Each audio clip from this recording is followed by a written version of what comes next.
حاكماتك لا قريب ما راهيش طاقاتك، راهي دايره فيك التير وانت تحت القطنيه وتكح وش صاري فيك ومنا ونشاور ومنا البرد الكحه قراجم حي مكمل عليك. اروح انت اروح نعطيك وصفه ما شاء الله تبارك الله. تبع معي. السلام عليكم خاوتي حبابي ناسي، مرحبا بكم، يعطيكم الصحه. اخوكم محمد علي طب البديل تذهب بالاعشاب. اروح نعطيك وصفه ما شاء الله تاع لا قريب اللي تهني راسك. شوف من المضرب تكمل معاه. تبع معايا. شوف جيب كاس شو دير فيه؟ دير فيه مغرف كبيره تاع عسل، زيد معاها مغرف كبيره تاع خل التفاح. اللي هنا راك معايا ليش تبع معايا مليح.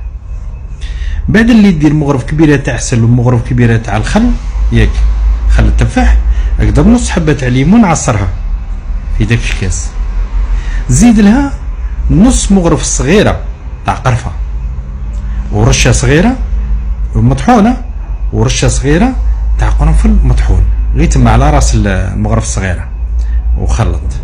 زيد عليها المحامي، خلط مليح، خلط تقعد تسكر، خلط مليح.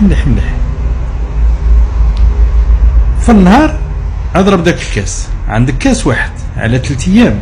شوف يا ودي تقول كنت تكذب حاجه ما تبقاش، ني لا قريب ني لا بعيد. يعطيك الصحة، ربي يحفظكم. بارك الله فيكم خاوتي، والله يشافي كل واحد ان شاء الله، وربي يحفظكم. بارك الله. وما تنساش الحفظ والبارطاج، وهو اعطي لخاوتك خاطر المومو تاع لا قريب هذا هو. ربي يحفظكم. بارك الله فيكم والسلام.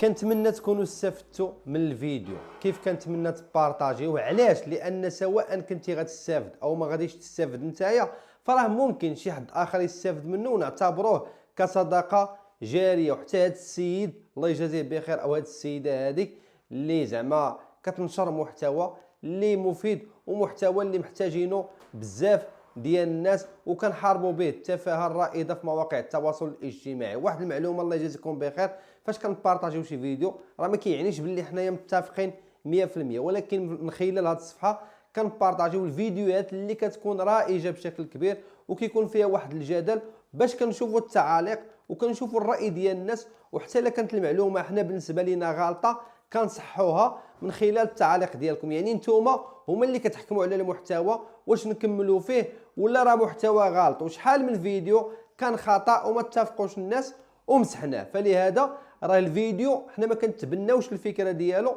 ولكن كننشروه باش نعرفوا الاراء ديال الناس. لهذا كنتمنى تخليوا لي الراي ديالكم في التعليق، كنتمنى تضغطوا على زر اعجاب. ولكن انت اول مره كتشوفني تاكد باللي داير متابعه باش ان شاء الله يوصلك ديما جديد. صليوا على رسول الله، تلاقاو في فيديو جديد. شكرا لكم، السلام عليكم.